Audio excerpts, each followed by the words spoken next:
أعوذ بالله من الشيطان الرجيم. قل إن كنتم تحبون الله فاتبعوني يحببكم الله ويغفر لكم ذنوبكم والله غفور رحيم. আসসালামু আলাইকুম ওয়া রাহমাতুল্লাহ। আস-সুন্নাহ ট্রাস্ট সুন্নাতে উদ্ভাসিত জীবনের জন্য সুন্নাতে নববী শিক্ষা, প্রচার, সুন্নাহ ভিত্তিক জীবন ও পরিবার গঠন, সুন্নাতের আলোকে মানবতার সেবায় আস-সুন্নাহ ট্রাস্টের সেবা নিন, সহযোগিতা নিন। আস-সুন্নাহ ট্রাস্ট, ঝিনাইদহ। আলাইকুম ওয়া রাহমাতুল্লাহি ওয়া বারাকাতুহু। ইন্নাল হামদালিল্লাহি নাহমাদুহু ওয়া নাস্তাঈনুহু ওয়া নাস্তাগফিরুহু ওয়া নাউযু বিল্লাহি মিন শুরুরি আনফুসিনা ওয়া মিন সাইয়্যাতি আ'মালিনা। من يهد الله فلا مضل له ومن يضلله فلا هادي له وأشهد أن لا إله إلا الله وحده لا شريك له وأشهد أن محمدا عبده ورسوله صلى الله عليه وعلى آله وأصحابه وبارك وسلم أما بعد। তবে যেহেতু আসছি, কিছু কথা আমরা আলোচনা করার চেষ্টা করব। আমরা আল্লাহ তাআলার কাছে দোয়া করি যে কথাগুলো বললে শুনলে আল্লাহ তাআলা খুশি হন, যে কথাগুলো আমাদের জীবনে, এই দুনিয়ার জীবনে আল্লাহ রহমত পাওয়ার জন্য, মাগফিরাত পাওয়ার জন্য, আখিরাতের জীবনে নাজাত পাওয়ার জন্য যে কথাগুলো আমাদের কাজে লাগবে, সেই কথাগুলো বলার, শোনার তৌফিক আল্লাহ তাআলা আমাদের দান করুন, আমিন। এজন্য আল্লাহ তাআলা আপনাদের কাছে আমাকে নিয়ে আসলেন, আমার সাথে আপনাদের সাক্ষাতের ব্যবস্থা করলেন।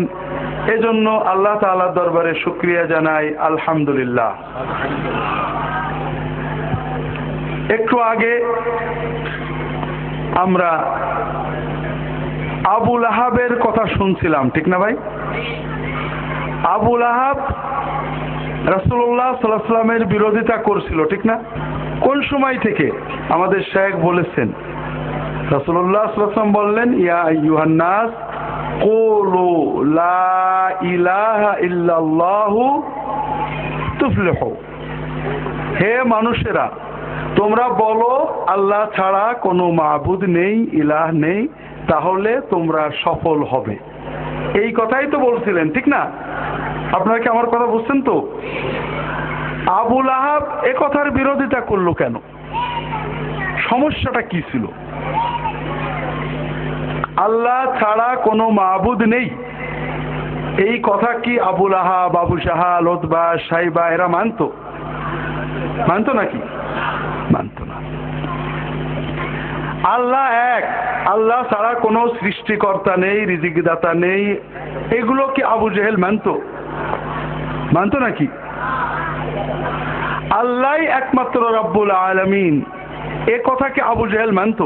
হাজরিন, আমি শ্বশুরীয় কায়দায় আপনাদের ঠগিয়েছি। কোন কায়দায়? তার মানে আমার শ্বশুর নাতিদেরকে ঠগাতেন। অনেকগুলো নাতি, আমি বাইরে যাচ্ছি, কি কিনবো? চকলেট খাবে কে? চকলেট। কে খাবে চকলেট? কে খাবে চকলেট? নাতিরা সবাই বলতো আমি আমি আমি আমি। কে খাবে আইসক্রিম? কে খাবে আইসক্রিম? আমি আমি। এরকম কয়েকবার ভালো জিনিস বলার পরে বলতেন কে খাবে গু? আর নাতিরা তো আমির পর্যায়ে আছে, ওই কে খাবে শুনেই সবাই আমি বলেছে। তারপরে যখন গুটা ভালো করে ব্রেনে ঢুকেছে তখন সবাই লজ্জা পেয়েছে। আসলে আমিও আপনাদেরকে কয়েকটা প্রশ্ন করেছি, মাত্র একটা প্রশ্নের উত্তর ঠিক হয়েছে, বাকিগুলো সব ভুল হয়েছে। এবং এই ভুল সংশোধন না করলে আমরা কেউই ইমানদারির ভিতরে আসতে পারবো না, কঠিন হয়ে যাবে। কারণ আমি আপনাদের বলবো, বাংলাদেশে ইসলাম খুব ভালো আছে, ঠিক না ভাই? অনেকেই বেজার হবেন যে না ভালো নেই, তবে কোনো কোনো দিকে ভালো আছে ভাই। বাংলাদেশের ইসলাম ভালো আছে, এটা আমরা না বুঝলেও অন্য অনেকে বোঝে। কারণ আপনি যদি মিশর, আলজেরিয়া, মরক্কো, তিউনিসিয়া, দুবাই, কাতার, কুয়েত, বাহরাইন ইত্যাদি মুসলমানদের নামকরা দেশগুলোতে যান, ঘুরে টুরে এসে বাংলাদেশে নামেন, মনে হবে যে না, বাংলাদেশের মানুষরাই মুসলমান, ওরা কোনো মুসলমান না।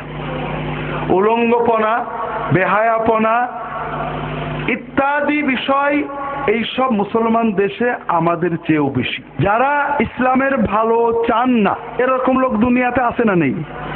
আমি মুসলমানদের কথা বলছি না, সব মুসলমান ইনশাআল্লাহ ইসলামের ভালো চাই। ইহুদি খ্রিস্টান যারা মুসলমানদের ভালো চান না, তাদের দৃষ্টিতে বাংলাদেশের মুসলমানদের দুটো দোষ আছে।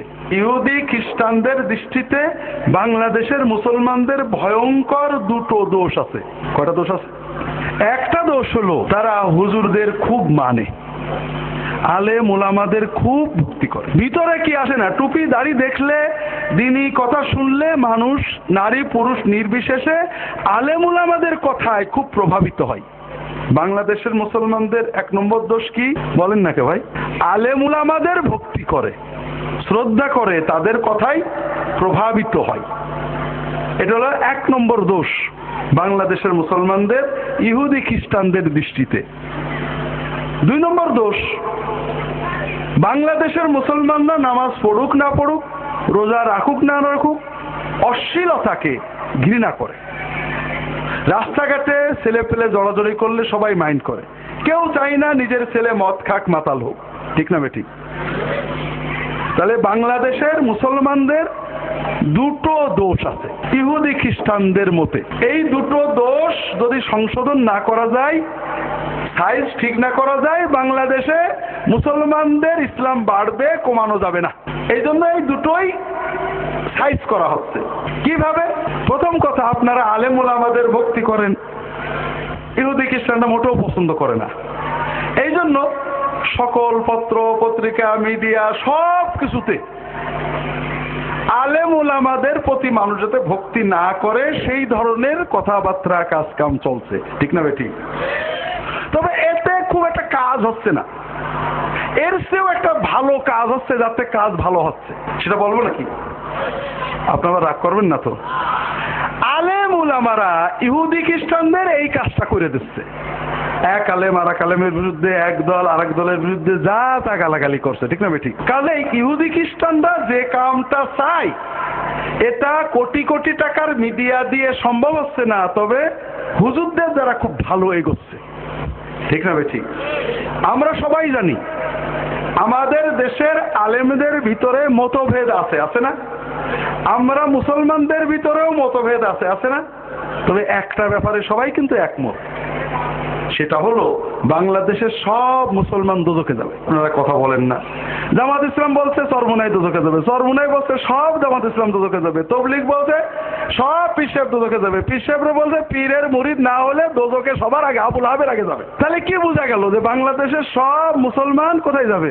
বড় দুর্ভাগ্য ভাইরা, ইহুদি খ্রিস্টানরা কোটি কোটি ডলার দিয়ে মিডিয়ার মাধ্যমে যে কাম না করতে পারছে, আমাদের সমাজের ওলামায়ে কেরাম দুঃখজনক ভাবে সেই কাজটা অত্যন্ত সুন্দরভাবে আঞ্জাম দিচ্ছে। আজকে মিডিয়ায়, ইন্টারনেটে, ময়দানি ওয়াজ মাহফিলে মূলত ওয়াজ হয় না, এক দল আর এক দলের মিলাদপন্থীরা মাহফিল করে মিলাদ বিরোধীদের আচ্ছা করে ঘায়েল করার জন্য, ঠিক না? নাম তুলে, দল তুলে, ব্যক্তি তুলে নানান সমালোচনা, এটা সব জায়গায় আছে না নেই? আবার মিলাদ বিরোধীরা মাহফিল করে আর এক হুজুর এনে মিলাদপন্থীদের গালি দিয়ে নানান কিছু করে, এরকম ঘটছে নাকি আপনাদের দেশে? তাহলে আমরা যা করছি ইন্টারনেটে, টেলিভিশনে, ওয়াজ মাহফিলে, এক আলেম আর এক আলেমকে কাফের বলছি, ফাসেক বলছি, দালাল বলছি, নানা রকমের নোংরা উপাধি দিচ্ছি, এক দল আর এক দলকে নানা রকম নোংরা উপাধি দিচ্ছি, এরকম হচ্ছে কিনা ভাই?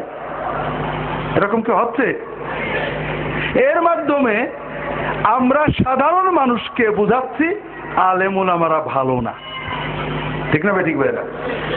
তাহলে আজকে এটা আমার ওয়াজের বিষয়ই না, আমি অন্য কারণে এটা বললাম। মুসলমানদের দুটো দোষ আছে ইহুদিদের দৃষ্টিতে। একটা হলো আলেমদেরকে খুব ভক্তি করে, আলেম উলামাদের কথায় প্রভাবিত হয়। এই দোষটাকে নির্মূল করার জন্য মিডিয়ার মাধ্যমে, বিভিন্ন এনজিও সমিতির মাধ্যমে প্রাণপণে চেষ্টা করেও যতটুকু না সফল হয়েছে, এর চেয়েও অনেক ভালো খেদমত করা হচ্ছে ইহুদি খ্রিস্টানদের উলামায়ে কেরামের বক্তব্যের মাধ্যমে। আপনি কি হেরার আলোয় আলোকিত হতে চান? আপনি কি সুন্নাহর আলোকে জীবন গড়তে চান? প্রফেসর ডক্টর খন্দকার আব্দুল্লাহ জাহাঙ্গীর রচিত কোরআন সুন্নাহ ভিত্তিক জীবন ঘনিষ্ঠ বইগুলো পড়ুন, সুন্দর জীবন গড়ুন। ইসলামী আকীদা, হাদিসের নামে জালিয়াতি, ইহয়াউস সুনান, রাহে বেলায়েত সহ আরো অনেক বই। কোরআন সুন্নাহর সাথে থাকুন, জীবন বদলে যাবে। যোগাযোগ আর সুন্নাহ ট্রাস্ট 01715400640। আপনাকে বুঝতে পেরেছে? আপনারা খুশি তো? খুশি না? আপনারা খুশি না বেজার? মনে হয় না। যখন এক আলেম আর এক আলেমের বিরুদ্ধে বলে, নাম ধরে দল তুলে, আমরা কি সুন্দর জিন্দাবাদ দেন, তার মতো খুশি। দ্বিতীয় দোষটার কথা বলি। বাংলাদেশের মুসলমানদের দ্বিতীয় দোষ কি? অশ্লীলতাকে ঘৃণা করে, ঠিক না? কথাকে শুনছেন আপনারা? জি। যেমন আজ থেকে প্রায় 10-12 বছর আগের কথা, এক ইউরোপিয়ান মানুষ আসছেন এনজিও কাজে ঝিনাইদহে। তিনি আপত্তি করছেন, তোমাদের মেয়েরা পিঠে হাত দিলে লজ্জা পায় কেন? আমাদের বাংলাদেশের মেয়েরা পুরুষদের সাথে হ্যান্ডশেক করতে চায় না, জড়াজড়ি করতে চায় না, ছেলে মেয়েরা এগুলো করুক, কেউ সহ্য করে না। এটা হলো ইহুদি খ্রিস্টানদের দৃষ্টিতে আমাদের একটা বড় অন্যায়। এইটাকে সংশোধন করার জন্য তারা ব্যবস্থা নিয়েছে। যেমন আজ থেকে কয়দিন পরে পহেলা বৈশাখ নামে কি যেন একটা আছে, ঠিক না? পহেলা বৈশাখ তো প্রায় 700-800 বছর যাবৎ আমাদের সমাজে আছে। তার আগেও ছিল, আকবরের পর থেকে বেশি হয়েছে। কিন্তু পহেলা বৈশাখের নামে যে কাজগুলো করা হয়, ওগুলো কি আগে ছিল? 10 বছর আগে, 15 বছর আগে, বঙ্গবন্ধুর সময়ে, রবীন্দ্রনাথের সময়ে, শরৎচন্দ্রের যুগে ছিল নাকি? ছিল না। এরপরে সময়ের আবর্তনে ডিসেম্বর মাস আসবে। ডিসেম্বর আসলেই 31st নাইট, শোনেননি? 31st নাইট আমাদের দেশের যুবকেরা, কিশোরেরা আগে কি চিনত? এখন মিডিয়ার মাধ্যমে চিনে গেছে, ঠিক না? এরপরে সময় ঘুরতে থাকবে, চলে আসবে 14ই ফেব্রুয়ারি। 14ই ফেব্রুয়ারি কি? এরা যুবকেরা হাসে, বুড়োরাও হাসে। হ্যাঁ, 14ই ফেব্রুয়ারি কি? ভালোবাসা দিবস। দেখেন, বাংলাদেশে ইসলাম আসছে 1000 বছর আগে। এই 1000 বছরে এখনো বাংলাদেশের মুসলমান সবাই কালেমাটা ঠিক করে জানে না, ঠিক না? রাসূলুল্লাহ সাল্লাল্লাহু আলাইহি ওয়াসাল্লামের 4টে মেয়ের নাম বলতে পারে না, 10 জন সাহাবীর নাম বলতে পারে না, ঠিক না? কিন্তু ভালোবাসা দিবস বলতে পারে। 20 বছর আগে কি এই দিবস ছিল? কিভাবে আসলো? মিডিয়ার মাধ্যমে, ঠিক না? ঠিক না ভাই? ঠিক। হ্যাঁ। তো মিডিয়ার এখানে স্বার্থ কি? মিডিয়ার দুটো স্বার্থ। একটা হলো টাকা, বাণিজ্য, আর একটা হলো আধিপত্য। এই যে পহেলা বৈশাখ আসবে, পহেলা বৈশাখ মানে কি? পহেলা বৈশাখ এই যে আসছে, এটা পহেলা বৈশাখ কত সাল হবে? 1400, এখন 21 চলছে, পহেলা বৈশাখ কত হবে? 22। তাহলে 1422-এর একটা শুরু আছে না, যেদিন এটা 1 ছিল। কথা বলছেন না? 1422-এর পহেলা বৈশাখ মানে 1422 বছর আগে কোনো একটা ঘটনা ঘটছিল, সেই দিন থেকে এটা শুরু। কোথা থেকে শুরু? রাসূলুল্লাহ সাল্লাল্লাহু আলাইহি ওয়াসাল্লামের হিজরত থেকে শুরু। আজ থেকে 1422 বছর আগে রাসূলুল্লাহ সাল্লাল্লাহু আলাইহি ওয়াসাল্লাম মক্কা থেকে মদিনায় হিজরত করেছিলেন। এইটা হলো বাংলা সনের ইতিহাস। এই উপলক্ষে 1422 সালের পহেলা বৈশাখে কেউ কি বলবে মিডিয়ায়, পহেলা বৈশাখ উদযাপন কমিটিতে, যে আজ থেকে 1422 বছর আগে সত্যের জন্য, সুন্দরের জন্য মানবতার কল্যাণের জন্য মুহাম্মদুর রাসূলুল্লাহ সাল্লাম নিজের মাতৃভূমি ত্যাগ করে হিজরত করেছিলেন। কাজেই আমরা সত্য সুন্দর মানবতার জন্য শপথ নেব যে আমরা নিজের সকল স্বার্থকে হিজরত করে সত্যকে ধরে রাখব। এই কথা কি কেউ কয় নাকি? শুনছেন জীবনে? এসব মৌলবাদী কথা বাদ, ভালো কথায় আসি। পহেলা বৈশাখ মানে প্রচন্ড রোদের সময়, ঠিক না? ঝড় আসবে, কাল বৈশাখী আসবে, বৃষ্টি হবে। কেউ কি বলে বছরের এই প্রথম দিনে আমরা সবাই নিজে পরিশ্রম করে, যুবকেরা, কিশোরেরা রিক্সা চালিয়ে, ইজি বাইক চালিয়ে, ভ্যান চালিয়ে, হোটেলে গ্যারেজে কাজ করে, বড় লোকদের কাছ থেকে চাঁদা তুলে নিয়ে আমরা অন্তত প্রত্যেক গ্রামে একজন দুইজন গরিব মানুষের ঘরটা ভালো করে দেব, তার চালে ছাউনি দেব, নইলে পলিথিন কিনে দেব, তার জন্য কিছু সহায়তা করব।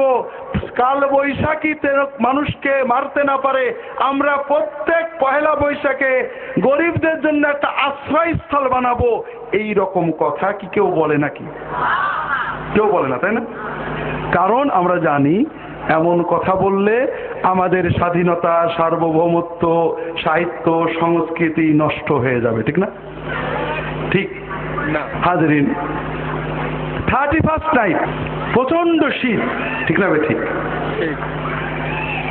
কেউ কি বলে যে বছর শেষে নতুন বছর আসছে, আমরা এই ডিসেম্বরের 31st নাইটের 0 সময়ে, 0 আওয়ারে আমরা বসতি 31st নাইটে যারা উৎসব করে ঢাকা বিশ্ববিদ্যালয়ের অনেকেই পেপসি খায় না।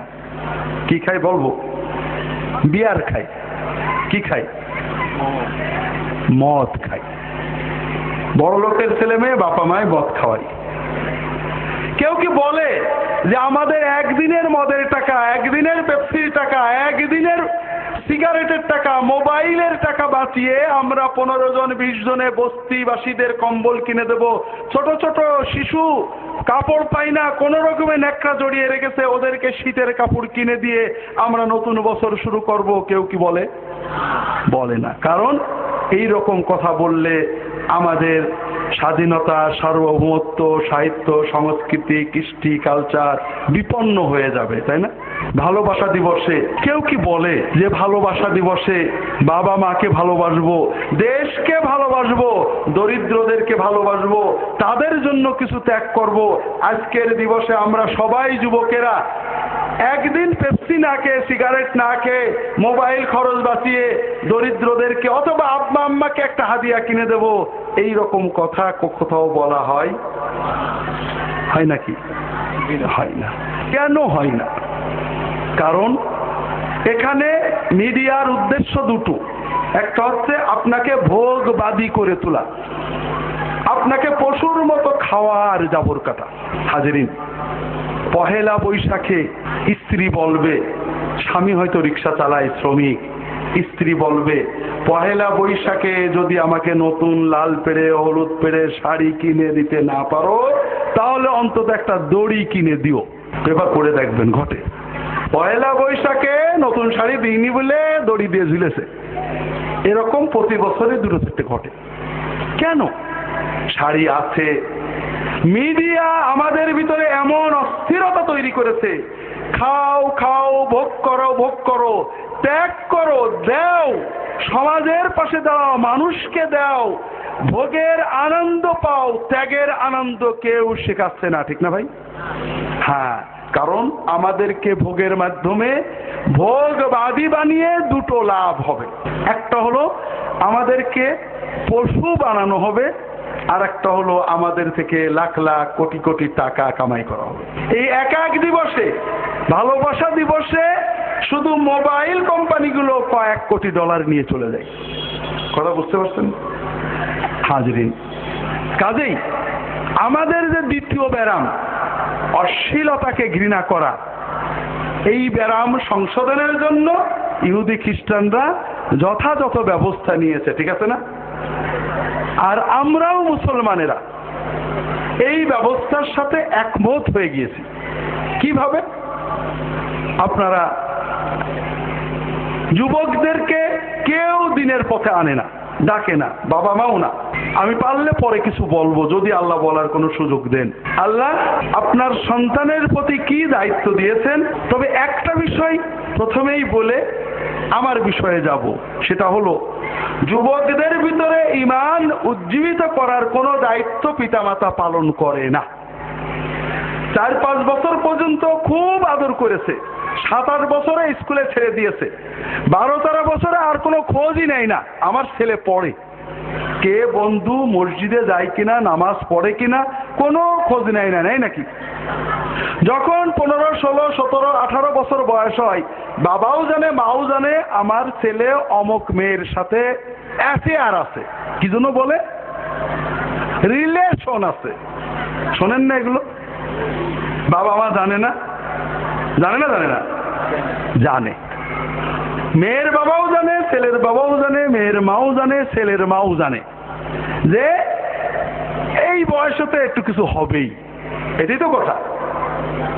আচ্ছা, এই যে ছেলে মেয়ে রিলেশন করে, এটা ফরজ না ওয়াজিব না সুন্নত না মুস্তাহাব? এটা কি? হারাম। এই হারাম কাজ যদি কেউ মেনে নেয়, আওলাদ হারাম করে আর বলে নো প্রবলেম, ইটস ওকে, এ বড় হলে সেরে যাবে, তার কি ঈমান থাকে? শরিয়াতের পরিভাষায় তাকে বলা হয় দ্য ইউথ। কি বলা হয়? The youth. এ হলো পিতামাতার অবস্থা। কিন্তু প্রবলেম অন্য জায়গায়। ওই যে যুবক যুবতী, ওদের ভিতরে ঈমান আছে, ওর মা শেখায়নি, বাবা শেখায়নি, ভাই শেখায়নি, বোন শেখায়নি, স্কুলে ঈমান শেখানো হয় না, প্রতিষ্ঠানে নেই, সমাজে নেই, টিভিতে নেই, তারপরেও ফিতরাতি ন্যাচারাল ঈমান ওর ভিতরে নড়ে। তাই তো এই যে ছেলে মেয়ে রিলেশন অবৈধ হলে গুনাহ হবে, কিন্তু মন টানে, সম্পর্ক হয়ে গেছে, একে অপরের কাছে আসতে চাই, আবার পাপের ভয়ে হুজুর গুনাহ, প্রেম মোবাইলে ফোন করলে গুনাহ হবে। হ্যাঁ বাবা গুনাহ হবে, কি করব? ওরা তখন ঈমানের তাড়নায় আজ অফিসে যে বিয়ে করে, এরকম ঘটনা ঘটে না? ঘটে না? এতকাল হারাম করছিল, বাপ মার কোনো আপত্তি ছিল না, বিয়ে করা বড় হারাম, ঠিক না? না হালাল? এইবার বাপ মা আকাশ পাতাল ভেঙে ফেলে দেবে যে হারাম করছিলি তুই হালাল কাজটা কেন করলি? আপনারা হাসছেন, বড় আফসোস লাগে ভাইরা, বড় আফসোস লাগে। আমার এক সন্তানই বলেন আর ছোট ভাই বলেন, বুয়েটের ছাত্র, ইঞ্জিনিয়ার, খুব ব্রিলিয়ান্ট ছেলে, বাপ মা দিনদার, ওকে হেফজখানায় দিচ্ছিল, হাফেজ হয়েছিল, এরপরে আলেম পাশ করে বুয়েটে গেছে, দাঁড়িয়ে আছে, আমার সাথে একটা প্রশ্ন উত্তর শিক্ষার একটা সম্পর্ক আছে। বলছে স্যার এইবার 4th ইয়ার পাশ করে যাবে বোধহয় কয়েকদিন পরে। স্যার এতদিন পাপের ভয় হতো, খুব চেষ্টা করেছি পাপ থেকে রক্ষা করার, এখন পাপ ঘটে যাচ্ছে, কিন্তু বাড়িতে যদি বিয়ের কথা বলি মনে হয় যেন আসমান ভেঙে পড়ছে। বুয়েট থেকে অনার্স পাশ করেছে, ইঞ্জিনিয়ার হয়েছে, না এখন বিয়ে কেন? আরো 10 বছর যাক, তুই আরো ডিগ্রি কর, পিএইচডি কর, প্রতিষ্ঠা হোক, এরপরে 35-40-এ বিয়ে শাদী করবি, যখন আর বিয়ের কোনো দরকার থাকবে না। তাহলে এখন কি হবে? এখন জিনা করবি। এই হলো সমাজের দিনদার মানুষদের অবস্থা। আপনার ছেলে আপনার মেয়ে বিয়ে করতে চাইলে আপনার কষ্ট লাগে, আর ওরা অবৈধ রিলেশন করে তাতে আপনার কষ্ট লাগে না। আপনি ইহুদি খ্রিস্টানদের 16 আনায় আধিপত্য মেনে নিয়েছেন। আপনি হয়তো নামাজ পড়ছেন, রোজা রাখছেন, আপনি শবে বরাত করছেন, আপনি হুজুরদের ওয়াজ শুনছেন, মনে করছেন মাশাআল্লাহ আমি কত মুসলমান, কিন্তু সন্তানের প্রতি দায়িত্বের এই অবহেলায় আপনাকে আল্লাহর কাছে পাকড়াও হতে হবে। আল্লাহ হেফাজত করুন, আমিন। আর দুটো কথা বলার জন্য, ইসলামের যারা দুশমন, যারা ইসলামের ভালো চান না, তাদের দৃষ্টিতে বাংলাদেশের মুসলমানদের দুটো দোষ আছে, ঠিক না? কয়টা দোষ? একটা হলো আলেমদের মহব্বত করে, এই দোষ সংশোধনের জন্য আলেমরা মাশাআল্লাহ সক্রিয় আছেন। আর একটা হলো অশ্লীলতাকে ঘৃণা করে, এ দোষও সংশোধন হওয়ার পথে। আর যারা মুসলমান দিনকে মহব্বত করেন, দিনের দায়ী, ইসলামের মহব্বত চান, বাংলাদেশের মুসলমানদের কল্যাণ চান, তাদের দৃষ্টিতে বাংলাদেশের মুসলমানদের দুটো দোষ আছে। কয়টা দোষ? কয়টা দোষ ভাই? দুইটা। একটা হলো বাংলাদেশের মুসলমানেরা ঈমান কি বুঝে না, নামাজ পড়ে, রোজা রাখে, হজ করে, যাকাত দেয়, তরিকা করে, জামাত করে, তাবলীগ করে, সরমনাই করে, কিন্তু অনেক আগেই যে বেঈমান মুশরিক হয়ে গেছে তা বুঝে না। আর একটা হলো নামাজ, রোজা, হজ, যাকাত, তাসবিহ, তাহলিল, দস্তরখান সব আছে, বান্দার হকটা বোঝে না। তাহলে আমাদের মুসলমানদের ইসলামী দৃষ্টিভঙ্গিতে কয়টা দোষ আছে? একটা হলো ইমানটা আমরা বুঝি না, আর একটা হলো আল্লাহর হক কিছু বুঝলেও বান্দার হক বুঝি না। আমি এই দুটো বিষয় আপনাদের কাছে সামান্য বলার চেষ্টা করব। আল্লাহ তাআলা তৌফিক দান করুন, আমিন। হাজিরিন, আমরা ঈমান এনেছি, বলেছি লা ইলাহা ইল্লাল্লাহু মুহাম্মাদুর রাসূলুল্লাহ, ঠিক না ভাই? লা ইলাহা ইল্লাল্লাহু মানে কি? আল্লাহ ছাড়া কোনো মাবুদ নেই। মাবুদ মানে কি? যার ইবাদত করা হয়। ইবাদত মানে কি? ইবাদত মানে হলো আরবি ভাষায় গায়াতুত তাযাল্লুল, চূড়ান্ত ভক্তি বিনয় সহ আনুগত্য। আরবের কাফেররা কি লা ইলাহা ইল্লাল্লাহু মানত না, কিন্তু তারা লা রব্বা ইল্লাল্লাহ, লা রাযিকা ইল্লাল্লাহ, লা কাদিরা ইল্লাল্লাহ, লা মালিকা ইল্লাল্লাহ সব মানত। তারা বিশ্বাস করত আল্লাহ ছাড়া কোনো রিজিকদাতা নেই, আল্লাহ ছাড়া কোনো সর্বভৌম ক্ষমতার অধিকারী নেই, সর্বভোগ শক্তিমান নেই, আল্লাহ ছাড়া কোনো রব্বুল আলামিন নেই, আল্লাহ ছাড়া কোনো সৃষ্টিকর্তা নেই। এগুলো সব তারা বিশ্বাস করত। এগুলো কোথায় আছে? কোরআনে আছে। আমরা জানি না, কারণ আমরা কোরআন পড়ি না, ঠিক না ভাই? আপনারা কোরআন পড়েন তো? অধিকাংশ মুসলমানই কোরআন পড়েন না, ঠিক না ঠিক ভাই? কারণ আমরা জানি হিন্দু ধর্মে যেমন আছে ব্রাহ্মণ ছাড়া কেউ বেদ পড়বে না, ইসলাম ধর্ম তেমনি হুজুর ছাড়া কেউ কোরআন পড়বে না, ঠিক না? কোরআন পড়লে আমরা আপনারা আম মানুষ, কোরআন পড়লে গুনাহ হবে না? তবে কোরআনের তর্জমা পড়লে তো অবশ্যই গুনাহ হবে। গুনাহ হবে না?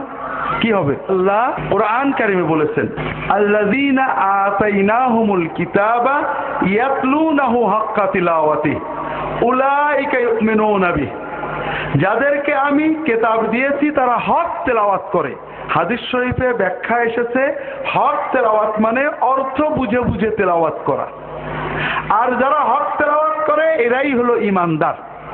তাহলে ঈমানের পূর্ণতা, সত্যিকার ঈমান আসবে যখন আমরা কোরআন বুঝে পড়বো, ঠিক না? আমরা কোরআন পড়ি না। এই উপলক্ষে একটা কথা আপনাদের বলি। প্রথম বিষয়টা হয়তো ভুলে যাবো, আগে বলি। সেটা হলো আপনারা মনে মনে একটা সিদ্ধান্ত নিতে পারেন, দেখেন ভালো লাগে কিনা। সিদ্ধান্তটা কি? আমি ফুরফুরা শরীফ থেকে আসছি, সিদ্ধান্ত নেন আগামী পাকশি রিসালে সওয়াবে প্রত্যেকে 2টো করে ছাগল পাকশিতে দান করবেন, ঠিক আছে তো? অন্তত আমাদের শেখ বলেছে যে আমার লেখা অনেক বই আছে, সবাই সিদ্ধান্ত নেই আজকে আব্দুল্লাহ জাহাঙ্গীরের অন্তত 1 সেট বই কিনে নিয়ে যাব, নাকি? না, আমার একটা অনুরোধ হলো আমরা সবাই একটা সিদ্ধান্ত নিতে পারি কিনা যে আজকে থেকে আমরা আল্লাহর কোরআন এই কিতাবের খাদেম তালেব হয়ে যাব।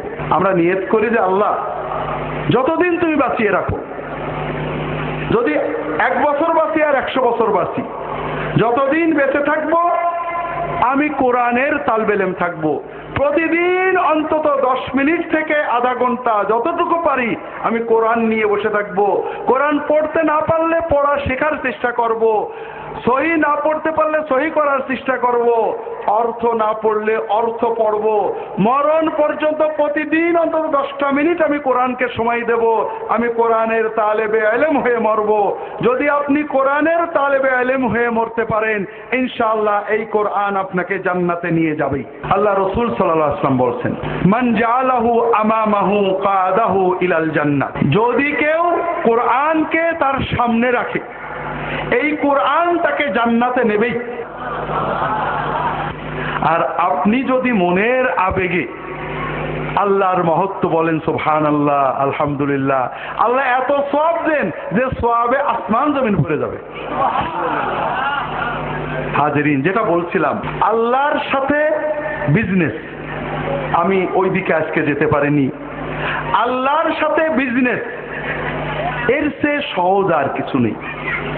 পরীক্ষার খাতায় আপনি খুব ভালো পড়েছিলেন, গাড়িতে উঠেছিলেন, চেষ্টা করেছিলেন, কিন্তু গাড়ি অ্যাক্সিডেন্ট হয়ে পরীক্ষার লাস্ট মুহূর্তে গেছেন, মাত্র 1 পৃষ্ঠা লিখতে পেরেছেন, পাস হবে নাকি? পরীক্ষার খাতায় আপনার সাধ্য, যোগ্যতা, কষ্ট, ত্যাগের কোনো মূল্য নেই, কি লিখেছেন এইটার মূল্য, তাই না? আল্লাহর কাছে কিন্তু তা না। আল্লাহর কাছে কোয়ালিটি বড়, কোয়ান্টিটির মূল্য নেই। আপনি নামাজের জামাতে গিয়েছেন, জামাত হয়ে গিয়েছে, আপনি 16 আনা জামাতের সওয়াব পাবেন। কাজেই কেন বললাম, আপনি কোরআনের তালেবে ইলম হন, আপনি কোরআন শিখতে থাকেন। কয় পৃষ্ঠা শিখেছেন, কয়টা সূরা পড়া হয়েছে, খতম হয়েছে কি না হয়েছে, এইটা বড় না। আল্লাহ শুধু দেখবেন যে আমার বান্দা ওয়াদা রেখেছে প্রতিদিন 10-15 মিনিট কোরআন চেষ্টা করে, চেষ্টার পরেও ভুল রয়ে গেছে, আপনি আল্লাহর কাছে 16 আনা সওয়াব পেয়ে যাবেন। الماهر بالقرآن مع السفرة البررة والذي يقرأ القرآن ويتتعتع فيه وهو عليه شاق فله أجران। যে ব্যক্তি অত্যন্ত সুন্দর কোরআন পড়ে, হাফেজ কারি, তার এত মর্যাদা যে আল্লাহর প্রিয় ফেরেশতাদের সাথে সে থাকবে। আর যে কোরআন পড়তে কষ্ট হয়, ভুল হয়ে যায়, বেঁধে বেঁধে যায়, খুব কষ্ট হয়, ভুল হলে আবার পড়ে, আপ্রাণ চেষ্টা করে, আল্লাহ তাআলা তাকে ডবল সওয়াব দান করবেন। কাজেই ভাইরা, কোরআনের তালেবে ইলম হয়ে যান। আমরা কত বলি যে আমার পীর জান্নাতে গেলে আমিও যাব, এরকম বলেন না? বলেন তো, কোন মানুষ জান্নাতে যাবে আমরা কেউ বলতে পারি? হ্যাঁ, কেউ বলতে পারে না, আল্লাহই জানেন। আমাদের ইমাম আবু হানিফা রাহমাতুল্লাহ আলাইহি একটা বই লিখেছেন, আল ফিকহুল আকবার। ইমাম তাহাবি তার ব্যাখ্যাও করেছেন। তারা কি বলছেন? কোরআনে যার নাম নেই অথবা হাদিসে যার নাম নেই, এইরকম কোন মুসলমানকে আল্লাহর ওলি তো দূরের কথা, জান্নাতি বলেও সাক্ষ্য দেওয়া যাবে না। কাজেই কোন হুজুর জান্নাতে যাবে আমরা জানি না, কিন্তু কোরআন যে জান্নাতে যাবে এ ব্যাপারে কি সন্দেহ আছে আপনাদের? আল্লাহ রাসূল সাল্লাল্লাহু আলাইহি ওয়াসাল্লাম বলছেন, কোরআনের তালবে ইলম হয়ে যান, প্রতিদিন কিছু কোরআন পড়েন, কোরআন বোঝেন। না বুঝলে সমস্যা কি? একটা একটা করে বলি। আল্লাহর প্রথম হুকুম কি? আল্লাহ যে আয়াত প্রথম নাজিল করছিলেন কি বলছিলেন? ইকরা। ইকরা মানে শোনো, ঠিক না? ইকরা মানে কি? শোনো। ইকরা মানে কি? সর্বনাশ, গোপগ্রামের লোকরা খুব শিক্ষিত। আচ্ছা, আমরা কি পড়ে মুসলমান না শুনে মুসলমান? আল্লাহ বললেন পড়ে মুসলমান হও, আমরা হলাম শুনে মুসলমান। চলবে নাকি? জান্নাত টাকার, কোরআন টাকার, আল্লাহর কিতাব বাদ দিয়ে সব কিতাব পড়লেন, আব্দুল্লাহ জাহাঙ্গীরের বই পড়লেন, অমুক হুজুর তমুক হুজুর। এই আস-সুন্নাহ ট্রাস্ট মাল্টিমিডিয়া উপস্থাপনার এ পর্ব বা বিষয় এখানেই শেষ। পরবর্তী পর্ব বা বিষয় পেতে ভিজিট করুন www.assunnahtrust.com। যোগাযোগ করুন 01-715-400-640, 01-843-929604। চিঠি লিখুন As Sunnah trust, bus terminal, Jhenaidah. As Sunnah trust, সুন্নাতে উদ্ভাসিত জীবনের জন্য। আসসালামু আলাইকুম ওয়া রাহমাতুল্লাহ।